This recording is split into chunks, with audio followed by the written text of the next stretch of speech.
Paradigm is nothing but a multitude of habits. They're programmed into your subconscious mind that control your behavior. It's got nothing to do with how smart you are. It's got nothing to do with what your formal education is. It's got nothing to do from which side of the tracks you come from. It has to do with your paradigm. The paradigm is a program in your subconscious mind. It's both genetic and environmental that's controlling your behavior. Everyone that can hear my voice knows how to do better than they're doing. And they may wonder, why don't I do it? It's because you're programmed to do what you're doing. Yeah. And until you change the program, nothing's going to change. Paradigm has to be changed. It's already happened intellectually the second you think about it. It's already happened emotionally when you're emotionally involved with it. So it's only a period of time until it manifests in physical form. But because it's not in physical form, we act like we haven't got it yet. That's why most people stay stuck, because they're acting like they haven't got it yet. So you see yourself, your imagination, you got to be that person. Goethe said that, great philosopher. He said, before you can do something, you first must be something. So you've got to be it intellectually. You've got to be it emotionally. It's like Solomon says, as a person thinks in their heart, the emotional mind. Well, it's only a period of time then until it manifests physically. That's one of the first laws of the universe, is the perpetual transmutation of energy. Energy is moving into form, always. So we cause it all to happen the way we think and the way we stay locked into ideas. I think you build the image of what you want. But everything you create twice. Once in here, once out here. So we have to see ourselves with what we want here. Now we've got an enormous deterrent in our paradigm. We're conditioned genetically and environmentally. And that conditioning is controlling most people's lives. That's why brilliant people are broke. Brilliant people are unhappy. Brilliant people never really accomplish very much. They're absolutely brilliant, but their paradigm is controlling them. And then there's environmental conditioning. We know almost all welfare recipients are fourth, fifth generation welfare recipients. So this is passed down from generation to generation. Now, unfortunately, we're all exactly the same. We got exactly the same potential. Our spiritual DNA is perfect. But that perfection never expresses itself properly because of this paradigm. It's conditioning in our subconscious mind. You see so many brilliant people and they don't make it. We have perception, the will, reason, imagination, memory, and intuition. They're the faculties that make us separate from everything else. Like, all the other little creatures on the planet are completely at home in their environment. We're the only creature that's totally disoriented in our environment. And that's because we've been given the faculties to create our own environment. But we've never been taught how to use. When John Kennedy asked Dr. Wernher von Braun what it would take to build a rocket that would carry a person to the moon, bring him back safely to Earth, von Braun said, he answered him in 5 words. He said, the will to do it. Many people would hear that and don't really understand what he said. The ability to hold that picture on the screen of your mind and nothing else. Because the will is what gives you the ability to concentrate. Energy flows to and through you. Through concentration, you increase the amplitude of vibration when the energy leaves you. That's how absentee healing's done, through the will. You know, a practitioner will hold the idea, and they'll have the subject relax, be very quiet. They transfer that thought right into the person's subjective mind. Because your intuition's a mental faculty that picks up vibration and translates it in your mind. It's through intuition that you get answers to your question. Like you asked a question, the opposite side of question is an answer. It's the equal and opposite side. So our answer comes with our question, but we're not tuned in to pick it up. You know, like every question is an answer. Well, the imagination, of course, it's everything. So you get these higher faculties and you get using them, and I started to learn how to use these. And I started to see that we've got so much going for us that we never hear about. School doesn't teach us. Our parents don't teach us. You go to work for a company, they don't teach you. So the odds of learning it are really slim, you know. And it's the reason there's so few people that really are successful in life. There's all kinds of material around on success. My goodness, there's more around today than there's ever been. Concentration increases amplitude of vibration. There's a power flowing to and through us all the time. It never stops. You can photograph the energy leaving the body. Well, concentration increases it, makes it more powerful. So whatever you concentrate on, you're giving more energy to. Emerson said the only thing can grow is the thing you give energy to. So as you start to learn how to utilize these higher faculties, you start to learn how to improve the quality of your life. And you start to see why you're God's highest form of creation. Intuition is a feeling that you pick up. Intuition reads feeling. Feeling is conscious awareness of vibration. So you're reading vibration. Vibration is a natural law of the universe. Like your body vibrates. Come to a rather strange fact. We tend to minimize the things we can do, the goals we can accomplish, and for some equally strange reason, we think other people can accomplish things that we cannot. If I want to be free, I gotta be. And I was watching him and thinking, my God, this guy's so good. If only I could do that. I could never do that. All of a sudden, that record of Earl started to play in my head. Now right here, we come to a rather strange fact. We tend to minimize the things we can do, the goals we can accomplish.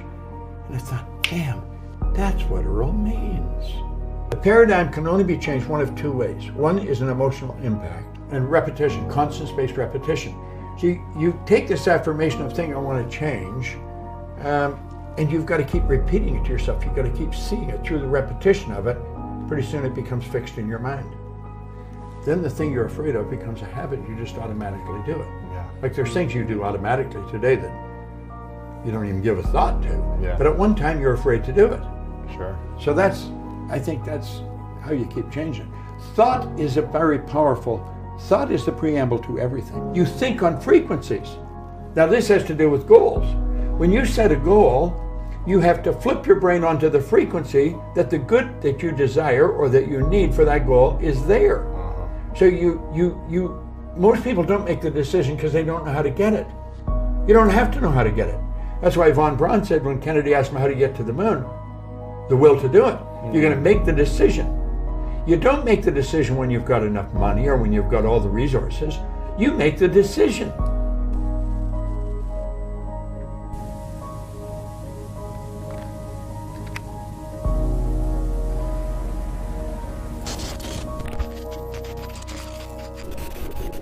A lot of times I think people have this misconception that, if you practice something in the morning, people say to me, Dhanapani, if I practice meditation for 10 minutes every morning, is that going to affect my life? Yes, but what are you doing the remaining 23 hours and 50 minutes? If you're doing things that counteract what you're doing in the morning, then it doesn't help. If you exercise for 10 minutes in the morning and the rest of the day you're eating, fish and chips and drinking beer and pizza, laying on the couch, it's not going to help. So the people I work with have kind of changed over the years. And I would say in the last 2-3 years, the people I worked with, what they really want to know is I think they've come to the realization that they know very little about the mind. They're experts in their areas, but they know very little about the mind, and they really want to understand the mind better so that they can leverage their mind to be even better at what they do. All of them want to leverage themselves better, and they feel like they have a lack of understanding of how their mind works. So two things here, Ryan. One is wanting a quick fix to learning. I spoke yesterday in Munich to a group of entrepreneurs, and one guy asked me, so is there a quick fix to having more energy in life? I'm like, there's no quick fix in life. That's the first thing you have to understand. And I think technology trains us to think they're quick fixes. So I can go on my phone. I live in New York City. Last week, I went on Amazon, ordered something at 10:30 at night, and the next morning at 8 o'clock in the morning, FedEx buzzed my door and it was there. It's crazy, right? So I can get things instantaneously through technology, and then because we're so trained to getting things as soon as we want them, that we apply that to our life. And we think that, we can change overnight, and then people out there selling hacks. There's this hack, there's that hack, how are we gonna hack this, how are we gonna hack business, how are we gonna hack the mind, how are we gonna hack the body? But it doesn't work that way. You have a child, and your child is growing slowly and learning slowly. There's no way to hack your child. Can you make your 3-year-old boy, right? You have 3-year-old boy learn... Walk faster, talk faster. Learn triple integrals by tomorrow. Why don't you hack him? It doesn't work, right? And then why as adults do we think we can hack everything? It's not sustainable. And then the other thing about being a teacher is that that's another thing that's being sold out there. Besides hacking, it's like, let me certify you to be a yoga teacher. Let me certify you to be a life coach. I know you're 19 years old and you've never had any experiences in life, nor have you achieved anything that pushed you beyond the limits of your imagination. But let me certify you as a life coach after a 3-day weekend program. And I think when you go with the idea that I'm going to learn something and then take that content and teach it, you never really learn. When I went to the monastery and to learn from my guru, I went purely to be a student. First of all, I went there with the knowledge that I knew nothing. I wanted to learn from him, and then once I learned from him, my goal was to strive to implement everything as best as possible. I have zero intent to teach, right? And I feel when you take that approach, you learn the best. And some of the people that I work with purely have that approach. They have zero intention to teach. They just really want to learn. And so when you go there with that intention, then you learn really well. Like we were chatting earlier, if someone wants to learn martial arts, they want to learn the quick swirl 360 kung fu kick in the air or something. No one wants to go and do the hard work. And that's all about the quick fix. How can I get from A to B as quickly as possible? And it's not only about training the body, it's about training the mind too, right? The mind needs to adjust, and the mind is like a muscle. It needs to reshape itself to be able to take on a new way of thinking and a new way of behaving, and progressively hold that new shape. And that only comes through repetition and patience and slow, hard work of doing the same thing over and over again. And I think so many teachers out there are selling quick fixes, and because they have never been trained themselves properly, so they've got a quick fix learning to get from A to B, so then they go and teach a quick way to get from A to B. They don't understand this old traditional path of slowly learning and developing yourself over a period of time is what really creates mastery in a certain level. You get used to being comfortable. And that's the problem, right? You stay in an apartment for long enough, you stay in a city for long enough, you're comfortable, you know where to go buy your milk, your bread, your surroundings, you get comfortable, you get used to it. And one of the biggest teachings he taught me is about awareness in the mind. You're not the mind, rather you're pure awareness traveling through different areas of the mind. And your goal is to take your awareness from your conscious mind, move it through the conscious mind, through the subconscious, into the superconscious areas of the mind, which is the most refined areas of your mind to experience deeper inner states and ultimately self-realization, God-realization. But awareness travels in the mind, but when you get stuck physically in a certain place and you get used to your surroundings and your comforts, your external environment is a reflection of how your awareness is working in your mind. That means your awareness is stuck in a particular area of the mind, because there's really no separation between your inner state and your outer state. And what he was teaching me is that by moving me around, making sure I never got comfortable long enough one place to stay attached, he was teaching me that to not allow my awareness to get stuck in a particular area of mind and in a particular area of the mind and stay in a rut, and that I could actually break my awareness free from a particular area of the mind, really grab hold of it and take it deep within myself and experience deeper states of mind. And right, if you go on most people's timelines, a lot of people's timeline, it's amazing. You can scroll through and it's just 1,000 posts, and it's 999 pictures of themselves, selfies. And I think social media has made people extremely selfish, and all people think about is themselves. Here's what I'm doing, look at me here, look at me there. And you look at also public figures and celebrities and influencers, they constantly post pictures of themselves and their amazing life traveling all around the world. And I see and I know some of these people, and they never post pictures of their students or who's following them. It's always about them. Nobody spends time with themselves. And when I say this to people, they go like, oh, I have alone time. Every evening when I walk my dog for half an hour, that's my alone time. And you're like, no, that's walking your dog. When I'm at the gym working out, that's my alone time. I go like, no, that's being at the gym. Alone time is you sitting down in a chair at home or on the floor, cross-legged, no music, no journal, no podcast, your eyes closed, and spending time in contemplation and reflection. Not meditation, but in actual reflection and really having a conversation with yourself, the same way we're having a conversation, getting to know each other and each other's opinions and thoughts. You have a conversation with yourself, and people don't do that, right? They don't spend any time doing that, and if you don't spend any time doing that, how would you know what's important in your life, where are you struggling, and what you need to focus on next, and what you need to work on? You're so busy from the moment the alarm rings, they reach over to the side table, grab their phone, turn off the alarm, look at all their notifications, and then start stroking that phone. This is how people get pleasure in the morning, stroking their phone. And then every 10 years, someone has a quote-unquote midlife crisis when they realize that they're living a life that they've never contemplated, they've never planned, they're not connected with, right? And then that's kind of life. And then you're on your deathbed looking back saying, what did I do? Why did I value these things? And they're wondering why, and it's because they never spent the time in solitude with themselves. Do the work now so you can spend the rest of your life living a life that's in alignment with your purpose. Once you figure out what you want now and what your purpose in life is, then you can spend the rest of your life living a life in alignment with that purpose. And talking about deathbed, when my guru was dying, one of the last things he said on his deathbed was, "What an amazing life. I would not have traded it for anything in the world." What an amazing life. I would not have traded it for anything in the world. Now, what words to hear from a dying man. To be able to look back on your life and say, that was freaking spectacular.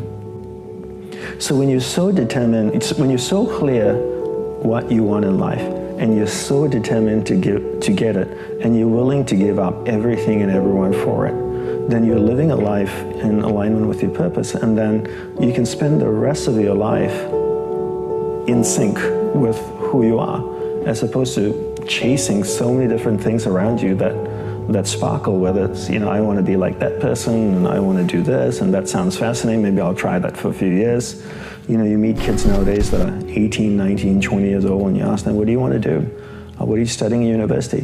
Oh, I think I'll do science and for a year, and then I might major in this, but I was also thinking I might take a year off, travel a little bit and then come back, and I'm not sure, maybe I'll do arts. I'm kind of interested in this topic. How do you not know what you want to do? We have one life. You don't get a second shot at this. Get clear what you want. See, as a generation of people, our survival is better organized than ever before. We have ability to communicate like never before. We have comforts and conveniences that nobody had ever imagined, this generation. But also, certain things happening. One thing is, there are more people on the planet today thinking for themselves than ever before. Otherwise, a religious book was thinking for them, a priest or a pandit or a mullah was thinking for them, or there was one wise man who was thinking for them. Now, for the first time, a huge, massive number of people are thinking for themselves. Well, you can debate always whether they're thinking right or wrong, all that thing, but at least they're thinking. When I say thinking, what happens to thought process is, see, if two people get into an argument, both the people think the other person is illogical. That means in their mind, there is a certain logical pattern. However illogical somebody may seem to you, in his mind he has his own logical pattern. Once this pattern sets up that there needs to be some logic for you to come to a conclusion about anything, then many fanciful things that you believe, like your journey to heaven and what is up there and all these things, they start collapsing. If you look at this generation, let's say 2 generations ago, how many people in UK thought they will go to heaven? And today, how many people think they're going to heaven and they're preparing for it? Has come down dramatically. 80% heavens have collapsed in people's minds. Still they don't dare to say that because there is still fear. But in their minds, the aspiration of going to heaven is largely collapsed. So when heavens collapse, what will human beings do? They will try to find it here, which is a very good thing. But if you don't show them any way to find a heaven within themselves, that is when at least 80 to 85% of the population today is on alcohol or some kind of drug happening simply because they are trying to build their own little heaven. Because The other heaven that was promised for a long time has collapsed in their minds. We have come to a place where to grow our food, we need chemicals. To be healthful, we need chemicals. Today, 70% of the population is on prescription medication of some sort. To be peaceful, we need chemicals. To be joyful, we need chemicals. To be ecstatic, of course, you have ecstasy. So we are going towards chemicals in a huge way. The water that you drink is full of chemicals, the air that you breathe is like that, and the food that you eat is like that. So if 90% of humanity goes into chemical consumption, consciously or unconsciously, if they consume a lot of it, the next generation that we produce will be of a lesser quality than who we are. That's a crime against humanity. Now, generally always the next generation is better than the previous generation. But today we are coming to a place where we could be producing a next generation which is less than us. Once that happens, we have done something very negative against the fundamental life process. So right now, chemical is a net, it's not another trapeze, it's a net that you can fall into and people experience their own little heaven. Well, it ruins you in so many ways. See, anything… this is not a moral issue for me. What I'm saying is, the important thing about life, whether it's a grasshopper out there or you, both of us are striving to be the fullest possible life that we can be. A grasshopper is trying to be a full-fledged grasshopper, a human being is trying to be a full-fledged human being. So suppose you cut off one of grasshopper's legs which is supposed to hop, the hopping leg, if you take it off, have you enhanced its life, I'm asking you? No. No. So similarly for a human being, if you take away any of his faculties in any way, even temporarily, have you enhanced his life? No. So intoxication is just that, it is taking away your faculties for a period of time, but if you continuously do it, it'll take it away for your life. So you're taking away or subjugating your faculties for a little bit of pleasure, or maybe a lot of pleasure, however you wish to describe it. But the important thing is you're taking a backward step with life, because life can only be enhanced by sharpening and increasing our faculties, not by decreasing our faculties. Our ability to be active physically, mentally, emotionally, spiritually, if this is in any way crippled, this means we are taking a backward step. The greatest chemical factory, the most sophisticated chemical factory is right here. The question is only, are you a great CEO or a lousy CEO? If you are a great manager, you will produce what you want from this. If you are a lousy manager, you do wrong things, you get anxiety, you get something else, you get rubbish going on within you because you are misusing your chemical factory or you don't know how to manage your chemical factory. Every human being wants his life enhanced. If you don't show them proper ways to enhance, they will find shortcuts. See, a man who goes to the bar and a man who goes to a church or a temple or whatever, they're seeking the same thing, they're trying to enhance their life, isn't it? If you do not show them a proper way, they will take whatever ways are available on the street, that's all. That's why I'm saying it's not a moral issue for me. It is just that it sets you backward. You want to go forward, but it sets you backward. See, all human experience comes from within, isn't it? I don't know what kind of geniuses thought these things. I know in America there must be a million books telling you how to, milk happiness from something else or somebody else but all human experience is generated from within. What comes from within you must be the way you want it, isn't it? Isn't that simple enough, I'm asking? Yes.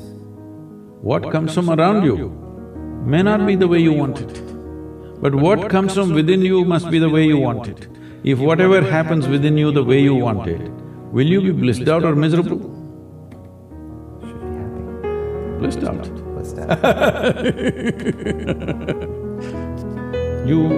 If you… see, most people understand complexity as intelligence. If they make themselves difficult, they are supposed to be intelligent. Making a simple thing difficult is not intelligence. Making a very complex thing simple is intelligence, isn't it? So wrong sense of intelligence, idea of intelligence has entered people's minds. They think if they make a problem out of every solution, they're intelligent. No, no, no. If you find solutions for every problem, that is intelligence. That's my understanding. See, to learn ABC, to learn to read and write a simple language like English, I'm saying simple language, just 26 alphabets. Tamil language has 212 alphabets, very complex. To learn a simple language, you take 12 years of schooling. To read, write, understand, this is all you're doing in the school. You may be reading a science book, but you don't know any damn science by reading a high school textbook, all right? So, for this you're taking 12 years. To transform your life, you want to do it in 2 minutes. So is that what your life is worth? So if your life is worthwhile, is it not important that you invest a certain amount of time and energy rather than looking for this stupid stuff of one mantra with which I will transform my life? It will not happen like that. That's the reason why most people have remained the way they have remained, because they've not invested in their well-being.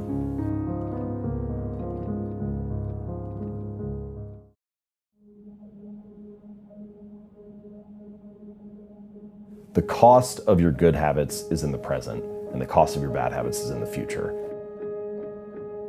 Your outcomes in life are often a lagging measure of your habits. Your bank account is a lagging measure of your financial habits. Your weight is a lagging measure of your eating habits. Your knowledge is a lagging measure of your learning and reading habits. We think the thing that needs to change is the bank account or the test score or the number on the scale, but actually the thing that needs to change are the habits that precede those outcomes. That your habits reinforce a particular identity. Every action you take is kind of like a vote for the type of person you want to become. And if you can master the right actions, if you can master the right habits, then you can start to cast votes for this new identity, this desired person that you want to be. I think that's one of the reasons why small habits matter so much. They don't necessarily transform your life overnight. Doing one push-up does not transform your body, but it does cast a vote for being the type of person who doesn't miss workouts. The real goal is not to run a marathon, the goal is to become a runner. The goal is not to write a book, the goal is to become a writer. Because once you've adopted that identity, you're really not even pursuing behavior change anymore. You're just kind of acting in alignment with the type of person you already see yourself to be.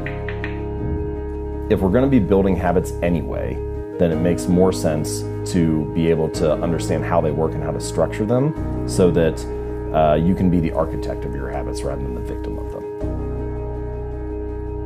A goal is focused on the outcome. A system is focused on the process. If you are a writer, your goal might be to write a best-selling book, but your system is the writing process that you follow each day and like getting your butt in the chair. It's your research. What if you ignored the goal, right? If you say forget about the goal and focused only on the system, would you still get results? We live in a very outcome-focused society. Things are only news stories or shared on social media once they are a result. So the results of success are very visible and easy to view. Like, what is the difference between eating a burger and fries for lunch or eating a salad? Not a whole lot on any given day. Your body looks basically the same in the mirror. The scale hasn't really changed. It's really easy to dismiss it in your mind and say, oh, this is kind of insignificant. But, you know, you turn around 2 or 5 or 10 years later and you realize, oh wow, those daily choices really did add up. It's just much harder to see on a granular basis. Achieving a goal only changes your life for the moment. It's actually not the thing that you're looking for. We think the results are the thing that needs to change, but it's actually the process behind the results. You don't need to lose weight, you need better eating habits, and then your weight will always be around where you want it to be. You don't need more money, you just need better financial habits, and then you'll always have enough money to manage the thing that comes up. Because if it's all about the goal, as soon as the goal is achieved, you don't have that motivating you anymore. But if instead it's about being a runner, then even once you finish the race, you still have a reason to show up again the next week. In pretty much any domain, true long-term thinking is really goalless thinking. It's much more about being that person, developing that identity, following that system, and then you just happen to realize your potential along the way. And habits are a lot like that. They're not exactly like compound interest, you know, where you kind of like hit that hockey stick portion of the curve, but they really feel like that a lot. It feels insignificant on any day, but then you turn around 10 years later and it's actually, you're surprised by where you end up. And that's a hallmark of any compounding process, that the greatest returns are delayed. Habits are like that too. You know, they don't feel like much on any given day, but they really add up over the months and years. You go to college now, and then you graduate in 4 years. You save for retirement today, and then you retire decades from now. You show up at work this week, and then you get a paycheck in a month. And so it's actually like, there are all kinds of things we do in modern society that require you to delay gratification. So there's an immediate outcome, an immediate reward, and then an ultimate reward. And for your bad habits, one reason bad habits stick so readily, that they form so easily, is because bad habits, often the immediate reward is favorable. Meanwhile, good habits are often the exact opposite.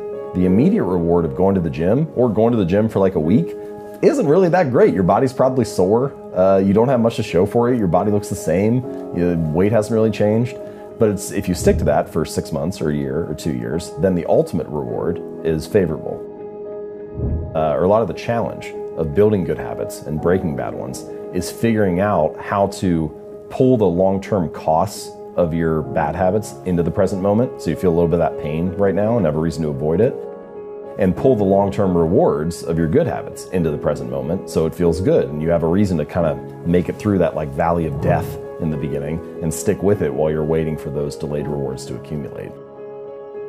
The ultimate form of intrinsic gratification is a reaffirmation of your desired identity. If your desired identity is, I'm the type of person who doesn't miss workouts, or I'm an athlete, every time you're doing a squat, literally you can be in the middle of the rep and you're already getting gratified because you're acting in alignment with the type of person you want to be. It takes a little while to get to that point where that actually feels like you. When you walk into the gym for the first time, you feel very uncertain. It's not your territory. You don't feel like it's your terrain. But once you show up again for a week or a month or a year, at some point you cross this invisible threshold where it starts to feel like, yeah, this is for me. Once you've crossed that stage, it becomes more likely that you can get that kind of reaffirmation of your identity and start to instantly feel gratified. We should let the behavior lead the way. So let the behavior drive the belief rather than the belief drive the behavior. And if you're trying to get yourself to latch onto a new identity or tell yourself a new story, it's more powerful to let the behavior lead the way because the behavior provides immediate evidence that you are that kind of person. I think there's something powerful about good habits become easy habits when you can learn to find joy in delaying gratification.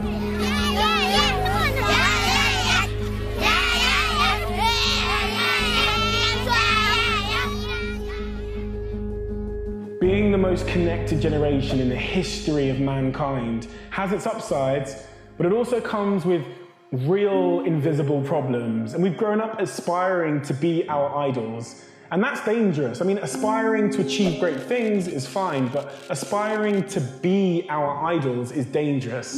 It's dangerous to want to be someone you're not.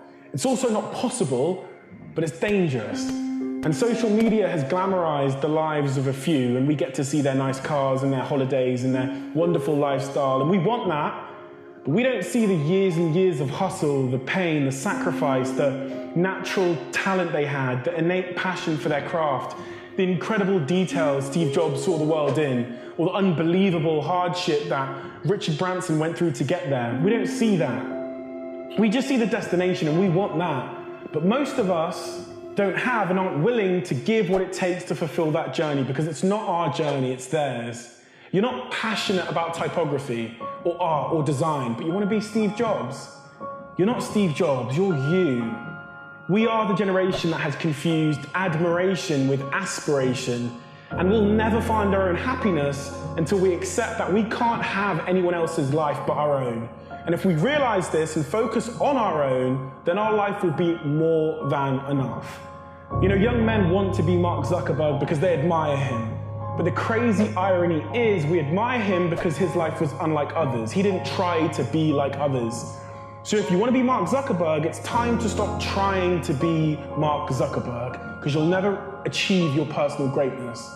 Our idols did not follow in the footsteps of their heroes. There was no Bill Gates for Bill Gates to emulate. He had to carve out his own path to find his own greatness.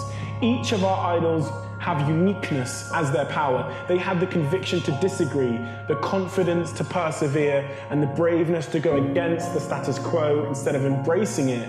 We celebrate their individuality and their lack of conformity, and the audacity of their strong beliefs that black was equal to white, or their vision for a pocket computer, or a more connected world, or a driverless car, or a personal spaceship that could go to Mars. These ideas could only come from people who did not follow in the footsteps of others.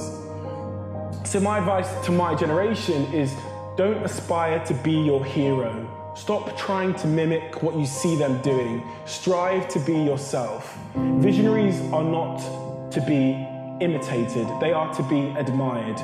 Trying to be someone else is a surefire way of becoming nobody at all. The only great person you can become is the greatest version of yourself, because all the other great people are already taken. And the funny thing is, once you become the greatest version of yourself, people will see your life and they'll make the mistake of trying to be you too. There's a recent phenomenon that's not being talked enough about in our culture, and specifically in our world, which is what failure is doing in our space. And, we're sweeping under the rug a couple of the suicides in our space. We're sweeping under the rug the heavy depression and alcohol use. We're sweeping things under the rug. We want to show all the hoopla. I hate what's going on Instagram right now. Everybody living their fake life, putting up pictures of baby giraffes and hot chicks and $50,000 cash on a bed and a boat, and painting a lifestyle that is not realistic.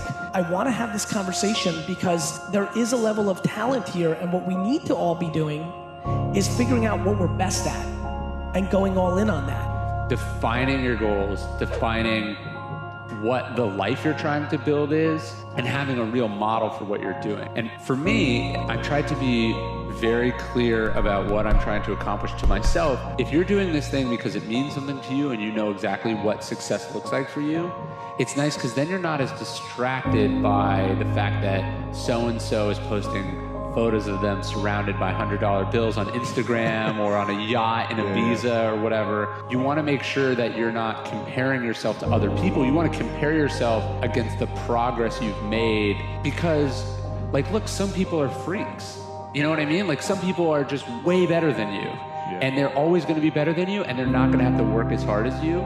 So it's if you're comparing yourself to them or just mimicking them, that's not the right approach. Everyone has their demons. It doesn't matter if they're the richest person or the most successful or the most good looking. There's some battle I feel we're always facing. It's hard to just be I've got it all figured out in all areas of my life. The people who you feel have it most figured out are probably struggling the deepest. Thou knowest the man, thou knowest not his wrestling. Because you don't know what each person is wrestling with inside. You don't know if that beautiful celebrity is wrestling with an eating disorder. You don't know if that guy who seems like he has a happy family is miserable and cheats on his wife. You don't know if that person who sold millions of albums feels like a failure because their parents never told them they loved them. You don't know what people are struggling with, and it's you can't compare yourself to them because you don't know what it costs them. The world is indifferent to you and I, right? The world is not only indifferent to our personal goals, the world doesn't even care about the human race, right? We could all be wiped out by a volcano tomorrow, right? So it's that we are a very small piece of a complex universe, and the result is that things don't go the way we want them to go. So I think those are the external obstacles. Then we put on top of that struggles with addiction, or struggles with self-worth, or struggles with other people. We add to that things that make an extraordinarily difficult thing even more difficult. Yeah. And we don't even know it.